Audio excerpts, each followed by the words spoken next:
Good morning student. आज हम पढ़ेंगे कक्षा 9 का पाठ सावले सपनों की याद, जिसके लेखक हैं जाबिर हुसैन। जाबिर हुसैन का जन्म 1945 के बिहार के नालंदा गांव में हुआ था। अब देखते हैं इनका पाठ।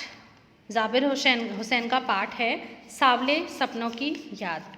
सावले सपनों की याद इनका एक संस्मरण जैसे एक निबंध है, जिसमें पक्षी विज्ञानी सालिम अली के व्यक्तित्व के विभिन्न पक्षों को स्पर्श किया गया है। सालिम अली की मृत्यु से उत्पन्न अवसाद के क्षणों में लिखा यह निबंध सालिम अली को प्रभावशाली शैली में हमसे परिचित कराता है। सालिम अली की अंतिम यात्रा का वर्णन इन्होंने यहाँ शुरुआत में किया है कि सुनहरे परिंदों के पंखों पर सावले सपनों का एक झुंड सवार है। वह मौत की वादी की ओर बढ़ रहा है। सालिम अली उसमें सबसे आगे हैं। वे सैलानियों की तरह पीठ पर बोझा लादे अंतहीन यात्रा पर निकल पड़े हैं। एक बार तो वो मानो शहर की भीड़ भरी जिंदगी से आखिरी बार चले हैं। अब उन्हें कोई वापस नहीं लौटा सकता। मानो वे अब ऐसे पक्षी हैं जो अपना अंतिम गाना गाने के बाद मौत की नींद में जा बसा हो। सालिम अली जीवन भर इस बात से क्षुब्ध रहे कि लोग पक्षियों को आदमी की नज़र से देखते हैं। लोग जंगलों, पहाड़ों, झरनों आदि को भी अपनी ही नज़र से देखते हैं, लेकिन कोई पक्षियों को उनकी नज़र से क्यों नहीं देखता है? नहीं तो वह भी पक्षियों को देखकर उन्हीं की तरह गीत गुनगुना सकता है, जो पक्षियों की आवाज़ का मधुर संगीत सुनकर उनके साथ गुनगुना सकता है। उनका नाम था सालिम अली।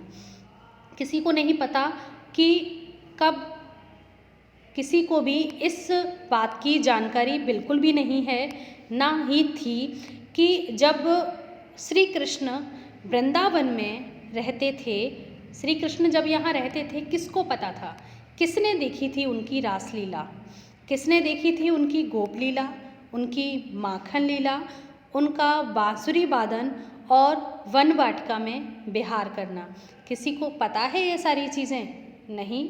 लेकिन फिर भी हम आज जानते हैं और मानते भी हैं इन चीज़ों को कि श्री कृष्ण ने माखन लीला, बांसुरी वादन और वन वाटिका में विहार किया था। परंतु आज जब भी हम यमुना का सावला जल देखते हैं, यमुना का जल कैसा है? सावला है। सावला जल देखते हैं तो लगता है जैसे कोई अभी आकर अचानक से बांसुरी की धुन से वातावरण को संगीतमय बना देगा। संगीत का जादू पूरे वृंदावन में छा जाएगा। वृंदावन क्या कभी कृष्ण के जादू से शून्य हो सकता है? कभी नहीं।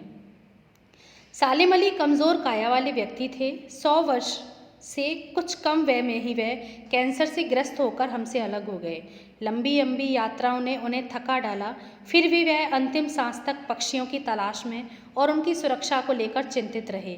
उनकी आंखों पर चढ़ी दूरबीन उनकी मौत के बाद ही उतरी। सालिम अली की नज़रों में दूर तक फैली धरती पर वे झुके हुए आकाश जैसे जादुई आकर्षण था। उन्हें प्रकृति के सौंदर्य में हंसता खेलता रहस्य दिखाई पड़ता था। उस समय चौधरी चरण सिंह प्रधानमंत्री थे। प्रकृति प्रेमी सालिम अली केरल की साइलेंट वैली को रेगिस्तान बनने से बचाने का अनुरोध लेकर प्रधानमंत्री जी से मिले थे जाके। चौधरी साहब स्वयं गांव की मिट्टी में जन्मे थे। वे सालिम अली की बातें सुनकर पर्यावरण सुरक्षा संबंधी उनके विचारों से प्रभावित हो गए और भावुक हो उठे। आज वे दोनों व्यक्तित्व नहीं रहे। अब देखना है कि हिमालय और लद्दाख की बर्फीली ज़मीनों पर जीने वाले पक्षियों की चिंता कौन करेगा। सालिम अली की आत्मकथा का नाम है fall of a sparrow. D.H. Lawrence की मृत्यु के बाद उनकी पत्नी से किसी ने प्रार्थना की कि वे अपनी पत्नी के पति के विषय में कुछ लिखें, किंतु फ्रीडा लॉरेंस ने कहा, मेरे पति के विषय में मुझसे अधिक मेरी छत पर बैठने वाली गौरैया जानती है। वास्तव में वो इतने खुले और सीधे इंसान थे। सालिम अली उन्हीं के नज़दीक थे। सालिम अली से बचपन में कभी कोई गौरैया घायल हो गई थी। तब से ही वे पक्षियों की खोज में ऐसे दीवाने हो गए कि प्रकृति के रहस्यों को जानने के लिए वे ऊंचाई तक चढ़ते गए। प्रकृति और सालिम अली जैसे दोनों एक ही हो गए हों।